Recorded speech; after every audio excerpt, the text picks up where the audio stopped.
আমাদের সঙ্গে আমার সারা দুপুর ধরে আমার সঙ্গে ঝগড়া করেছে। তারপর ঝগড়া করে যখন রেগে মেগে আমি রুটি আনতে বাজার আনতে চলে গেছি, ও মা দেখি আমার জন্য পায়েস বানিয়েছি। ভালো মেয়ে, গুড গার্ল, ঠিক আছে। হেভি করেছে পায়েসটা, ফার্স্ট টাইম করলো লাইফে, জানি না আগে করেছে। ফার্স্ট টাইম করলাম। আগেও করেছো? আমি সরস্বতী লক্ষ্মী পুজোতে ভোগ বানিয়েছিলাম পায়েস হিসেবে, তখন ঠিক মনে হচ্ছে। হ্যাঁ, আমার দাড়ি দেখা, দাড়ি।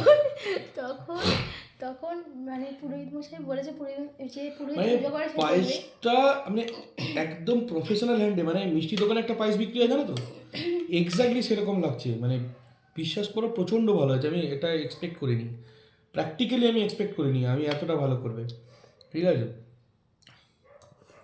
যাই হোক। যে রাত এসে চুলো বাঁধে। না আমি খাই না পায়েস, খাই নাটক করিস না, আমি খাই না ওসব, নাটক করিস না। কাশি হচ্ছে, পায়েসটা খেয়ে কাশি, এক চামচ খেয়ে কাশি। বুড়ো লোকের সঙ্গে বিয়ে দিয়ে দেবো, বুঝতে পারবি 500খানা বাচ্চা হয়ে যাবে, চুপচাপ খা। ঠিক আছে, যাও, শতপুত্রের জননী হও, আশীর্বাদ করি, 200-400 বাচ্চা হোক তোমার।